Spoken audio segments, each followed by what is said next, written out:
नमस्कार। कल हमने हिंदी नाट्य साहित्य के विकास क्रम में प्रसाद युगीन नाट्य साहित्य की प्रमुख विशेषताओं, नाटककारों, उनकी रचनाओं पर चर्चा की थी। आज हम चर्चा करेंगे प्रसादोत्तर युग के नाट्य साहित्य पर। प्रसादोत्तर हिंदी नाटक विषय, वस्तु और शिल्प की दृष्टि से और अधिक समृद्ध हुए। विषयगत वैविध्य की दृष्टि से पौराणिक, ऐतिहासिक, सांस्कृतिक, सामाजिक, राजनीतिक और समस्या प्रधान नाटकों का सृजन हुआ।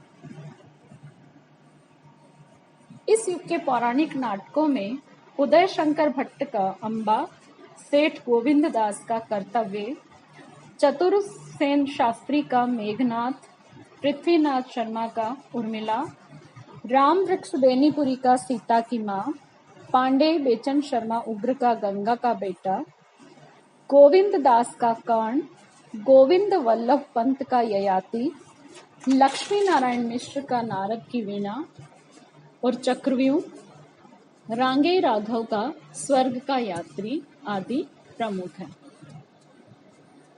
इन नाटकों की प्रमुख विशेषता यह है कि इनमें आधुनिकता का भी समावेश किया गया है।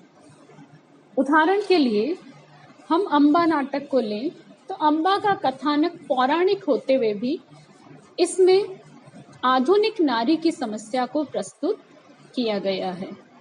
सेठ गोविंद दास के नाटक कर्ण में जाति पाति की समस्या को उठाया गया है। इस प्रकार इन पौराणिक नाटकों में वर्तमान जीवन की उन समस्याओं को प्रस्तुत किया गया है जो हमारे समाज के लिए गर्हित है। इसके लिए व्यंग्यात्मक शैली अपनाई गई है ताकि समाज के अंधविश्वासों एवं रूढ़ियों पर प्रहार किया जा सके और मानव जीवन के बृहत्तर मूल्यों को सुगमता पूर्वक स्थापित किया जा सके, क्योंकि यह उस दौर के नाट्य साहित्य के नाट्य साहित्य पर बहुत बड़ा उत्तरदायित्व था। क्योंकि नाटक जो होता है वो मंच पर मंचित होता है, ये दृश्य साहित्य के अंतर्गत आता है, जो रंगमंच पर जब अभिनय के माध्यम से पात्रों द्वारा नाटक के माध्यम से किसी सामाजिक समस्या को उठाया जाता है तो उस नाटक को देख रहे दर्शकों पर उसका स्वाभाविक रूप से प्रभाव अधिक गहरा पड़ता है। इसीलिए ये नाटक पौराणिक होते हुए भी इनमें नाटककारों ने उस युग की जो समस्याएं थी, सामाजिक समस्याएं थी, राजनीतिक समस्याएं थी, उन समस्याओं को उठाया और उनकी व्यंग्यात्मक शैली में प्रस्तुति प्रदान की।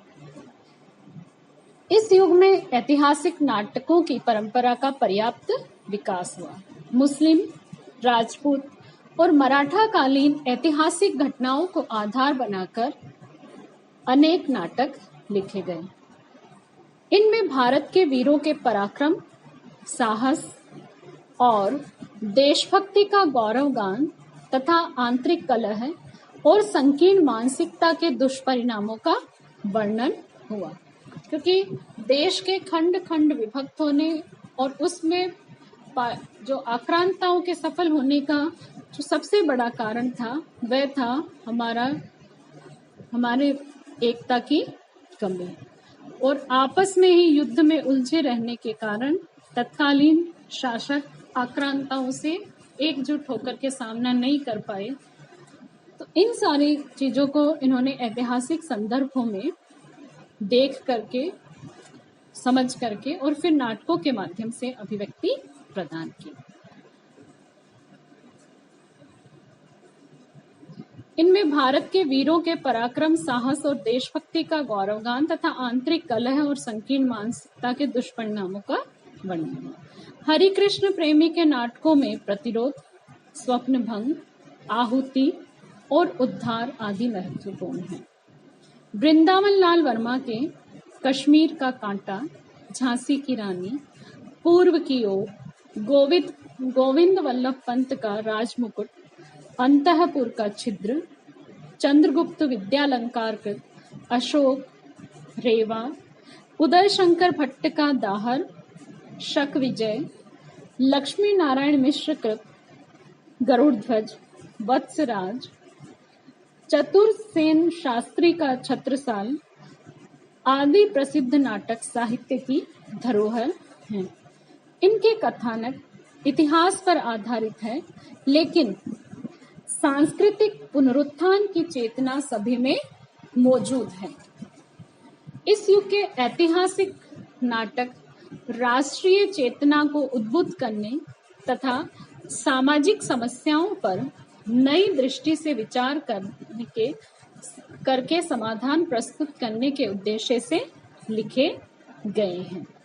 और इनका नाटककारों का उद्देश्य था कि इनके माध्यम से भारतीय स्वतंत्रता आंदोलन, जो उस समय उस दौर में तीव्र गति पकड़ चुका था, उसमें भारतीय जनता को अपने ऐतिहासिक गौरव से तो परिचित करवाना ही था।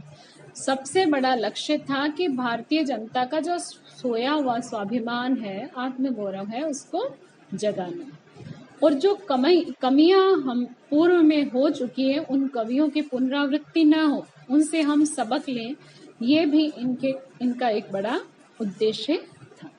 साथ ही हमारे समाज की कई सारी जो समस्याएं थी, उन समस्याओं पर दृष्टिपात करते हुए इन नाटककारों ने उनके समाधान करने का भी अपने नाटकों के माध्यम से प्रयास किया था।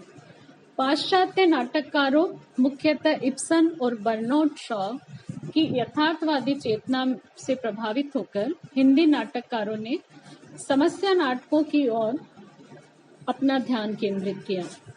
समस्या नाटक बुद्धिवादी दृष्टिकोण से लिखे गए हैं।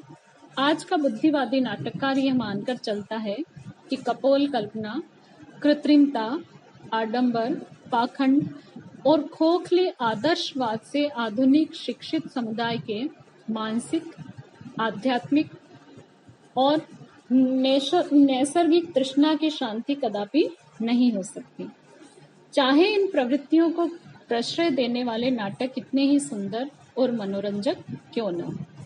लक्ष्मी नारायण मिश्र ने अंधा कुआं, मादा कैक्टस, 3 आंखों वाली मछली, सुंदर रस, सूखा सरोवर आदि नाटक लिखे। उपेंद्र नाथ अश्क के छठा बेटा, कैद, उड़ान और अंजो दीदी प्रमुख नाट्य कृतियां हैं। डॉक्टर बच्चन सिंह के अनुसार अश्क पहले नाटककार हैं जिन्होंने हिंदी नाटक को रंगमंच से संबद्ध किया और उसे रोमांस के कटघरे से निकालकर आधुनिक भावबोध के साथ जोड़ा। इस प्रकार इस युग के नाटकों में व्यक्ति, समाज और राष्ट्र की समस्याओं का वर्णन एवं उनके यथार्थ परक समाधान का प्रयास किया गया है। नारी शिक्षा, नारी स्वातंत्र्य, विवाह समस्या, संयुक्त परिवार आदि से संबंधित विभिन्न पक्षों पर तीखा व्यंग्य किया गया है। नाटक में समाज सुधार की भावना के साथ उनमें रोचकता और कलात्मकता का भी सम्मिश्रण प्रस्तुत किया